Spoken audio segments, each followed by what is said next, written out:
Hi guys, welcome back to my YouTube channel. I'm Jay. Today I'm gonna share with you 7 things that I wish I knew when I first started my jazz piano lesson, transitioning from my classical piano background. Learning classical piano isn't everything. It gives you good foundation, but it doesn't mean you master all of the genres. I had a hard time to understand my jazz piano when I started it because of my classical piano background. Without further ado, let's get started. First one is notation. Last week I mentioned that my classical piano background actually helps with my notes reading in my modern piano playing, and here comes the stage 2. After you read those notes, you actually have to be able to improvise them in your own way. That's the part that I didn't learn from my classical piano. Classical music sheet is all about notes reading, but jazz lead sheet is all about how you interpret the music in your own way, which means you can add some notes by yourself, change the rhythm to make the music sounds like you. I focused in the wrong direction for a while. Number 2, scales and the modes. It's all about the modes. Here's the scenario. On your first piano lesson, the teacher might ask, what do you know about the modes? Dorian, Locrian, Mixolydian? Great. Can you play C Mixolydian for me? As a classical musician, I might need to think from, what's the major key of C Mixolydian? Let me count. Mixolydian is the 5th mode. Then I go back, I go down. It's from F major, so I start from C, then play a F major scales.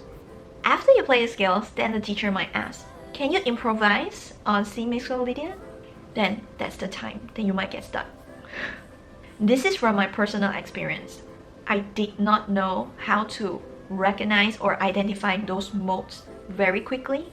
And then I figure out actually, for example, if Dorian, you just need to memorize.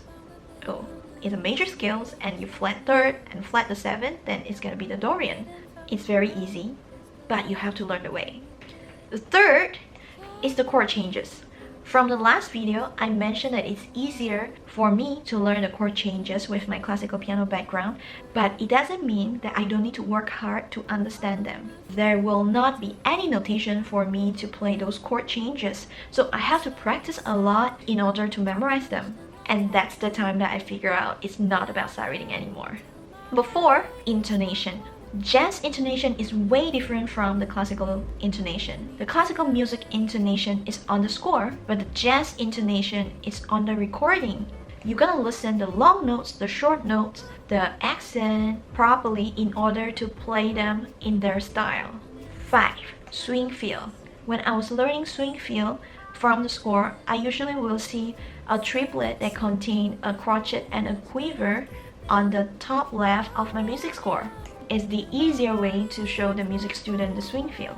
In fact, to make the jazz swing properly, I actually had to listen the hi-hat of the drum like tss, tss, tss, tss, tss, and where they place the end in order to play the proper swing feel. Instead of 1, 2, 3, 1, 2, 3, 1, 2, 3, 1, 2, 3. That is very rigid, as I think. And there are many different kinds of swing. It took me a few years to understand that. Number 6, comping. The comping left-hand pattern will not be written on the score because by not writing it down, it actually gives the musician flexibility to improvise and create their own style. Here's a funny story.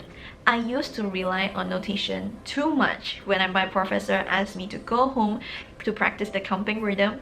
I will write down all the comping rhythm that I heard from the recording and onto my lead sheet. I ended up spending too much time on writing the comping rhythm instead of practicing.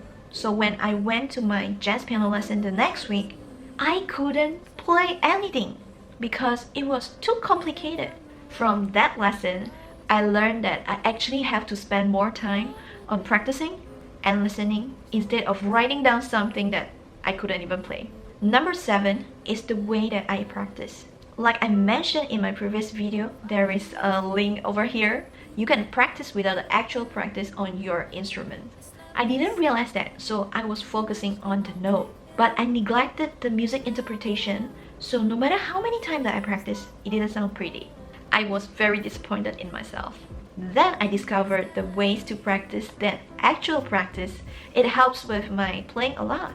Okay guys, I hope this video helps you to understand what it takes to learn jazz piano if you have a classical piano background, so you can save your time, practice faster, and enjoy what you're playing. If you like this video, please give me a thumbs up and subscribe to this channel. See you guys next week. Bye!